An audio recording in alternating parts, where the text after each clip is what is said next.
लोग कंफ्यूजन में हैं कि कहाँ जाएं, किस पे बिलीव करें, क्या हम सच में अवेयर हो पा रहे हैं, जो एस्ट्रोलॉजी हमें बता रही है क्या वो हमारे लिए सही है। जितना भी हमारे हिंदुस्तान का, हमारे देश का भट्टा गोल कर रहे हैं, वो ये सारे एस्ट्रोलॉजर्स कर रहे हैं। अपने घर के झगड़े का पता नहीं है, ईरान के साथ लड़ाई कब खत्म होगी इसकी प्रिडिक्शन की जा रही है। एक महाशय ने बोला था कि जी इंडिया वर्ल्ड कप नहीं जीतेगी और फटाक से एक कप तोड़ दिया, लेकिन उसी के बाद जब इंडिया वर्ल्ड कप जीत गई तो उन्होंने बोला मेरे पास डाटा नहीं था। आपने कहा कि प्रिडिक्शन कर देते हैं, फिर कहते हैं कि हमारे पास डाटा नहीं था। अभी आपने जैसे कहा कि 2030 तक इंडिया बहुत राइज करेगा, आपकी रिसर्च कैसे सही है? आप अगर देखोगे तो अभी हमें बहुत ज्यादा संघर्ष करना है।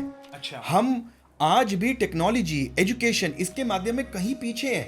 अगले साल भी गर्मी का चरण रहेगा। 2028 में जल प्रवाह की तरफ हमारा देश ज्यादा जाएगा rather than गर्मी। अगर सामने वाला आपसे दो ज्यादा प्रश्न पूछ लेगा तो आप उसके अंदर डर डाल दीजिए, अरे 2027 के अंदर तुम्हारे घर में मृत्यु होगी। हाँ। आप ये बात बोल दीजिए। बेचारा जो आपके पास आया वो ऑलरेडी परेशान है, वो उसके अंदर और डर आपने एक जाएगा। डर और वहम डाल दिया। लेकिन परमात्मा तो देख रहा है, जाएंगे कहाँ? एक दिन तो आप सबने ऊपर ही जाना है।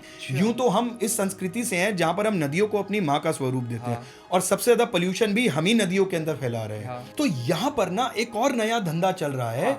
यहाँ पर जो एस्ट्रोलॉजर्स डराने का धंधा कर रहे हैं कि इस साल नॉर्थ ईस्ट में अगर आपने फ्लाई किया तो आप तबाह हो जाएंगे। बहुत सारे लोग मंगल दोष के चलते शादियां बहुत डिले हो जाती हैं। 30-30 साल की उम्र हो जाती है कि 28 साल से पहले आप शादी मत कर लेना, मृत्यु तो कष्ट आ जाएगा, आपका हस्बैंड की मृत्यु हो सकती है। ये सारी चीजें देकर डराया जाता है। तो वहां पर आपने अमंगल कार्य बोल दिया। लेकिन जिस घर में विवाह की जब बात होती है तो क्या बोला जाता है सबसे पहले? कि आपके घर में जल्द ही एक मंगल कार्य होगा।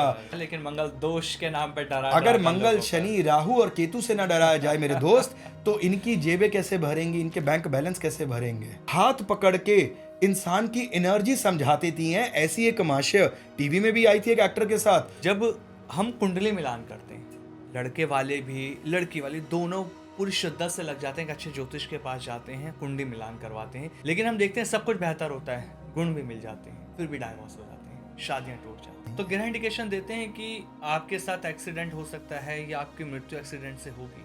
बिल्कुल। वो एस्ट्रोलॉजर ही क्या, वो साइंस ही क्या जो आपको सेव ना कर सके।